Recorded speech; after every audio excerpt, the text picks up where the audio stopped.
नमस्कार। आज 26 अप्रैल को पवन सिंह को कोर्ट में पेशी होना था और वो मामला था तलाक का। आज चारों तरफ सोशल मीडिया पे ये हल्ला है कि इतने सारे न्यूज़ देखने के बाद लोगों को समझ में ही नहीं आ रहा है कि क्या तलाक हुआ, क्या तलाक होगा या फिर आज क्या हुआ, क्योंकि मीडिया में ना तो पवन सिंह ने कुछ बोला है और ना ही ज्योति सिंह ने अपना मुंह खोला है। तो फिर ये कैसे समझा जाए कि आखिर आज हुआ क्या है। अगर वो आप समझना चाहते हैं तो आप इस वीडियो को पूरा देखिए। पूरे फैक्ट के साथ आज के इस वीडियो में समझाते हैं कि आज का पूरा मामला क्या था।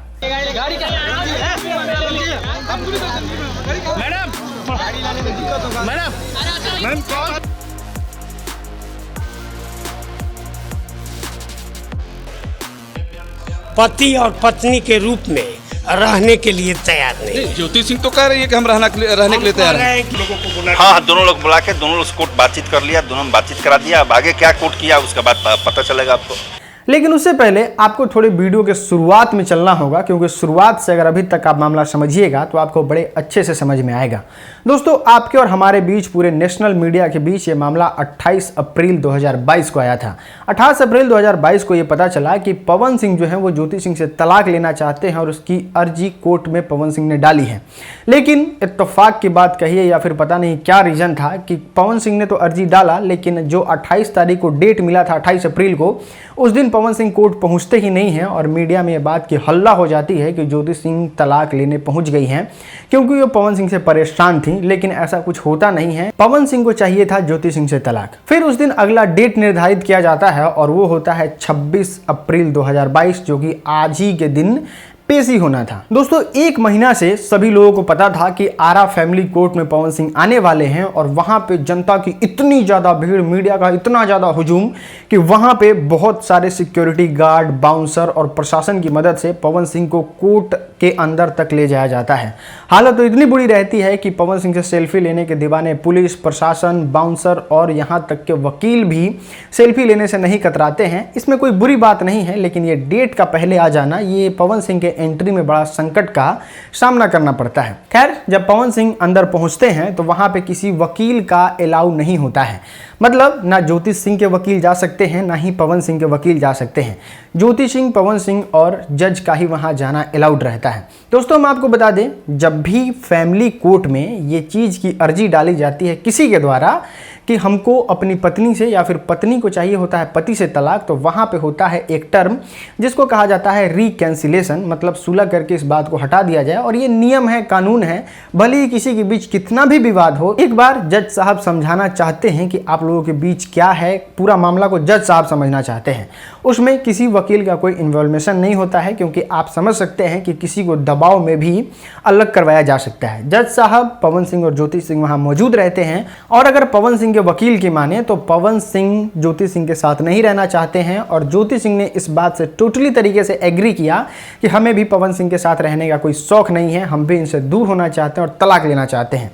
जज साहब एज फॉर लॉ, यानी कि कानून के अनुसार, उनको समझाने की कोशिश की कि आपको इतना दिन का समय दिया जाता है, अभी कोई डेट बाहर नहीं आया कि अगला सुनवाई कब है, लेकिन एक पार्टिकुलर डेट दिया जाता है कि आप इतने तारीख तक खुद में समझने की कोशिश कीजिए, बात विचार कीजिए, आपस में बैठ के बात करने की कोशिश कीजिए और फिर आप अपने मैटर को सुलझा लीजिए और आप दोनों एक हो जाइए, ऐसा जज साहब कहते हैं। अब देखिए, अगर दिए हुए समय में यह मामला का सुलझाव नहीं होता है, ये मामला नहीं सुलझता है, तो फिर अगली डेट जो उस दिन निर्धारित हुआ होगा, मतलब आज के दिन जो निर्धारित हुआ है, उस डेट पे पवन सिंह को, ज्योति सिंह को आना होगा और वहाँ पे बातें अब अगली प्रक्रिया की होगी।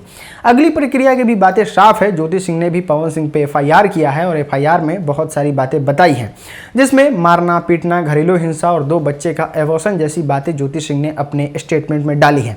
इस पर हमने एक डिटेल वीडियो बनाया है, अगर आपने उसको नहीं देखा तो ये है वीडियो, आप उसको जाके देख सकते हैं। खैर, अभी का मामला हम आपको बताते हैं। उस एफआईआर में एक टर्म है और उसमें लिखा हुआ है एंटी मेंटेनेंस। एंटी मेंटेनेंस को थोड़ा समझते हैं। एंटी मेंटेनेंस एक ऐसा शब्द होता है जो कि उसको कहा जाता है मुआवजा।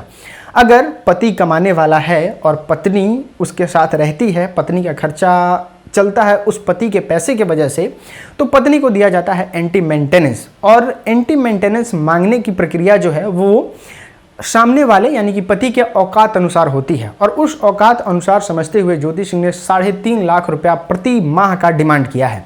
अब देखिए यहाँ से तो बिल्कुल साफ है कि ज्योति सिंह भी नहीं रहना चाहती हैं, क्योंकि उन्होंने एंटी मेंटेनेंस वाली बात यहाँ पे अपने FIR में डाल दी है। अब अगर पवन सिंह 3.5 लाख रुपया आज के आज इस बात को कमिट कर लेते हैं कि 3.5 लाख रुपया हम देंगे, तो ये मामला यहीं रफा दफा हो जाएगा। पवन सिंह अपने रास्ते, ज्योति सिंह अपने रास्ते।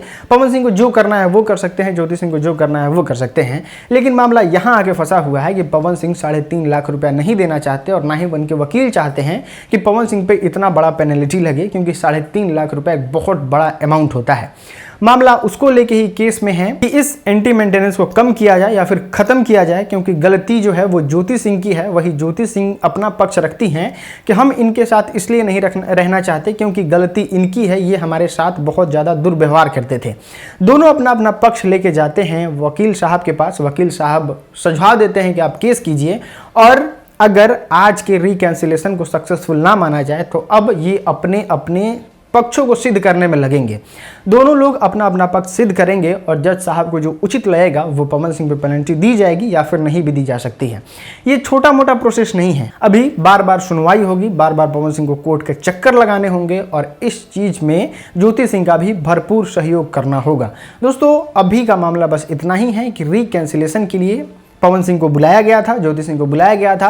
अब रिकैंसिलेशन में अगर ये नहीं सुलझता है तो अगले डेट पे फिर पवन सिंह को आना होगा और ये मामला चलते चलते चलते चलते एक पड़ाव पे जाएगा जिसमें पता चलेगा कि आखिर में होने क्या वाला है। दोस्तों हमें उम्मीद है कि इस वीडियो से आप पूरी अच्छे तरीके से समझ गए होंगे आज का पूरा मामला। ना इससे ज़्यादा कुछ हुआ है और ना इससे कम कुछ हुआ है, तो अब आपको कोई वीडियो देखने की जरूरत नहीं है। वीडियो देखने के लिए आपका बहुत बहुत धन्यवाद।